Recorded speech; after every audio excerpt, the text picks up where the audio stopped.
silence doesn't always look like shutting down. Sometimes it looks like smiling through a dinner you didn't ask for. All summer long, we're exploring what it means to come back to ourselves with softness, joy, and radical cariño. Sabrosura pa' ti que.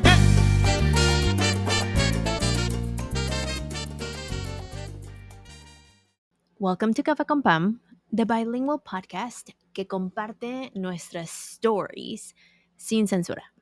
I'm your host, Pam Covarrubias, and this is a special series called Verano con Self-Love. All summer long, we're exploring what it means to come back to ourselves with softness, joy, and radical cariño. From healing Calladita Culture wounds to romanticizing our daily lives, this season is about choosing you every single time. I know the world is falling apart and everything's on fire, and more than ever, I do believe this is a time to tend to ourselves and take care of ourselves. Let's dive in. Here's the thing. Latina families have been saving money forever. From reusing plastic containers for comida, folding up plastic bags under the sink, and diluting dish soap with water. The last thing we need is to pay fees to access our money, right? Pues, in case you didn't know, BMO customers have access to 40,000 fee-free ATMs across the United States. Plus, their BMO Smart Advantage checking account has no monthly maintenance fee. Learn more about how BMO can help by visiting bmo.com/checking. bmo.com/checking. Conditions apply. Accounts provided in the United States by BMO Bank, NA member FDIC.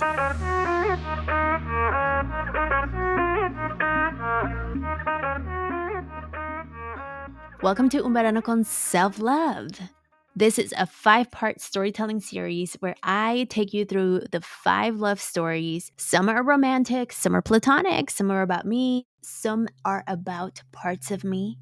Each one reflects a different wound of Calladita culture and what it means to reclaim your voice, your worth, and your heart. Yo soy Pam Covarrubias. Remember, these are not perfect stories, but they're real, they're tender. They're here to remind you that healing can be messy, funny, painful, and beautiful all at once. So it's time to grab your cafecito, get comfy, and let's begin your summer of self-love. Hoy vamos a platicar de El Empty, which is the wound of silence. When I met El Empty, I was actually in a really good place. I had just spent the past year rebuilding. After walking away from El Tóxico, I was finally feeling myself again. And I know you're all waiting for El Tóxico, but that's coming. That's coming. I was dancing more. I was laughing louder.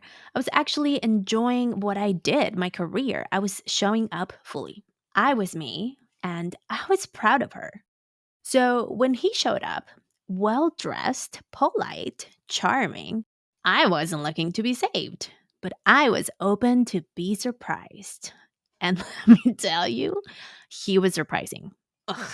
Our first date, he told me we were going to dinner. He didn't tell me where, and frankly, I didn't think about asking where because it's a first date, so, pretty standard. So I got dressed for a fun first date. Think leather pants, cute jacket, boots, a sexy but chill outfit. First date cute, but not gala ready.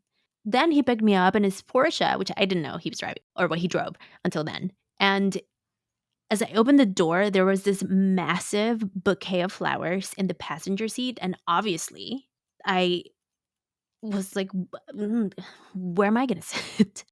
And he smiled and said, "Oh, those are for you." So at that moment, I had to run back and drop him off in my house before we could go. And where did we end up? At a 5-star Michelin star restaurant. What? I walked in completely underdressed.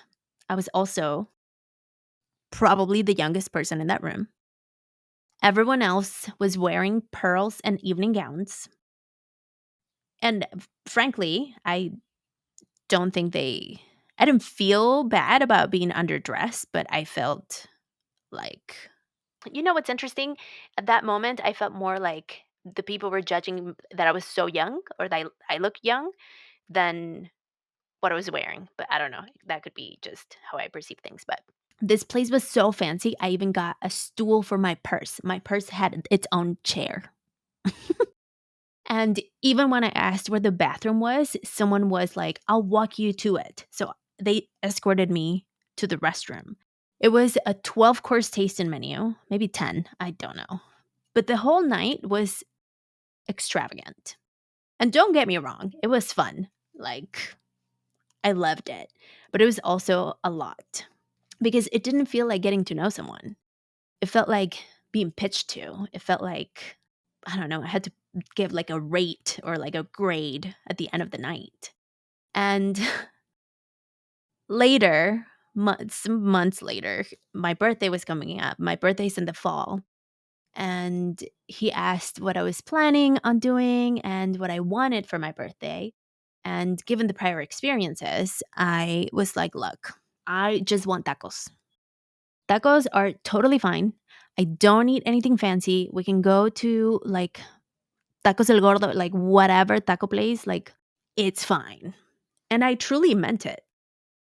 This wasn't a test or, I wasn't poking or to see what else he had to offer. I truly was like, I don't need anything else because I wanted something real. And his response, and I laugh at this because I truly believe that he was the most genuine person because he looked at me like dead serious and he was like, of course, if you want tacos, I know this amazing spot in Vegas and we can just hop on a flight, go to dinner, and come back the same night. I was like, what is happening? I said tacos. I don't want jet fuel. Like, what? And so El Empty did a lot of things like that. There was this one time we also talked about chocolate, just a casual conversation. I love chocolate, I'm in this kick of cacao. This is a long time ago, but I do like chocolate. And so we were just having this casual conversation and he told me about this amazing, like the most magical, delicious, delightful, like the best chocolate place in France because he was also very well traveled. He told me about it and he was like, those were the best chocolates I've ever tasted, better than he named the hundreds of places that he'd been to all over the world. And he was like, the French chocolatier, or however you say it, was the best. And I was like, awesome. I mean, I think Mexican chocolate is amazing. Ecuadorian chocolate is fabulous, but whatever. Well, 2 days later, I got a package from France at my door full of those chocolates we talked about. Frankly, it got to a point where it was comical because I'm like, I don't know, like I'm afraid to say things because he would just get them. And while some may think that I was thoughtful, that was not connected. I didn't feel connected because it felt like a performance. It felt about proving access. It felt that he was just showing me his ability to impress me. And what I realized is that he was always giving, but never listening. And here's what the silence comes in. Because for a long time, I didn't say anything. I didn't speak up. I didn't say what I actually needed. I let the gestures speak louder than my voice because part of me was afraid to ruin the niceness. Part of me was afraid to kind of like end the fun because part of me was still healing from El Tóxico. And so dealing with El Empty felt safe, predictable, lavish, yes, but at least he wasn't hurting me. So I stayed quiet way too long. I let myself disappear in his world. And eventually I reached my limit. And I told him I needed something different, something grounded, present, reciprocal. Yesy, como le dije, it was over. Not because we fought, but because once I started using my voice, he didn't know how to be in relationship with a real, full feeling person. El Empty wasn't evil. He just didn't know how to make space for someone else's truth. And I had finally learned how to speak mine. So the lesson from El Empty is that silence doesn't always look like shutting down. Sometimes it looks like smiling through a dinner you didn't ask for. nodding along when your needs go unmet, letting someone perform love without ever checking if it actually lands. Self love means noticing where you disappear and then choosing to show back up as your full, honest, imperfect self. We all know this. Talking about money is not always the most comfortable. Pero our friends from Savvy Ladies make it easier, and now en español. You don't have to feel the pressure to translate for your mamá or your tías because Savvy Ladies has their whole site en nuestro idioma. Y ahora they can easily access their free resources like talleres, clases, y mi favorita es la línea gratis para enviar preguntas. Their free financial helpline en donde puedes conectar with a trusted financial expert. Whether you need financial guidance in English or in Espanol, Savvy Ladies is here to support you. Visit savvyladies.org, that is SAVVYLADIES.org, para empezar your financial freedom. So this week, I want you to write a list called The Things I Don't Say. Here's your experiment. The little ways you quiet yourself to keep the peace, to avoid the conflict, or to not make a big deal. And then you want to pick one thing from that list and say it out loud to someone else, to yourself, to a mirror, to your dog or your cat. It doesn't matter where, it only matters that it is heard, that you voice it out. Because your truth deserves to take up space too. Bueno, muchas gracias for being here.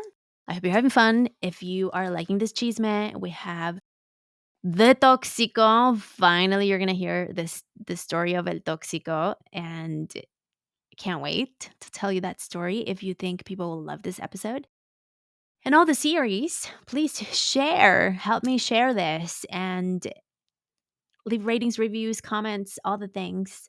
Let's follow each other on socials at Café con Pan Podcast. Thank you for being here. Un abrazo y como siempre, sigue brillando. Sabrosura pa' ti que